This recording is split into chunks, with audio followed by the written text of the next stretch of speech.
ఏడో విడతలో సార్వత్రిక ఎన్నికల ముందు ఒడిశా సీఎం నవీన్ పట్నాయక్ షాక్ తగిలింది.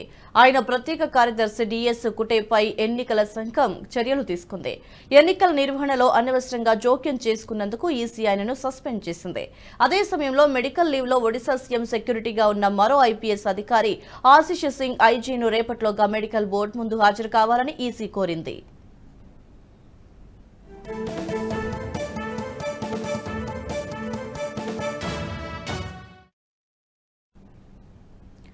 ఢిల్లీలోని ఒడిశా రెసిడెంట్ కమిషనర్ కార్యాలయంలో డిఎస్ కుటే కార్యాలయాన్ని ఎన్నికల సంఘం ఏర్పాటు చేసింది. రేపటిలోగా క్యూటీకి ఛార్జిషీట్ జారీ చేయాలని ఒడిశా ప్రభుత్వ ప్రధాన కార్యదర్శిని కోరారు.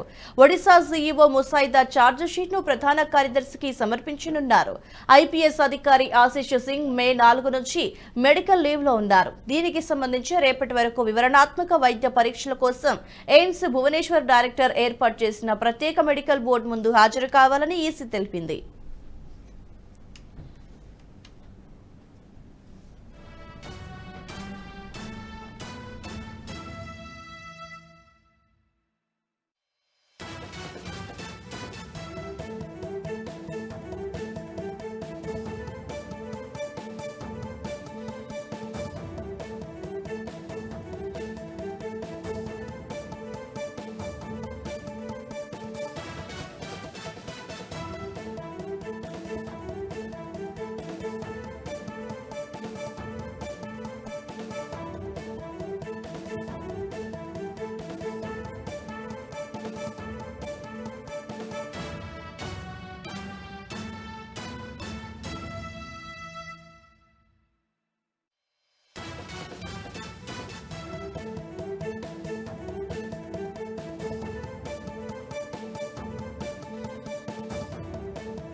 ఈ వీడియో మీకు నచ్చినట్టయితే లైక్ చేయండి, 10 మందికి షేర్ చేయండి. అలాగే కామెంట్ల రూపంలో మీ అభిప్రాయాలను మాతో పంచుకోండి. Nationalist hub group of channels ను సబ్స్క్రైబ్ చేసుకుని తెలుగునాట జాతీయవాద జర్నలిజాన్ని ప్రోత్సహించండి. ఈ వీడియో కింద ఉన్న బెల్ ఐకాన్ పై క్లిక్ చేయడం మర్చిపోవద్దు.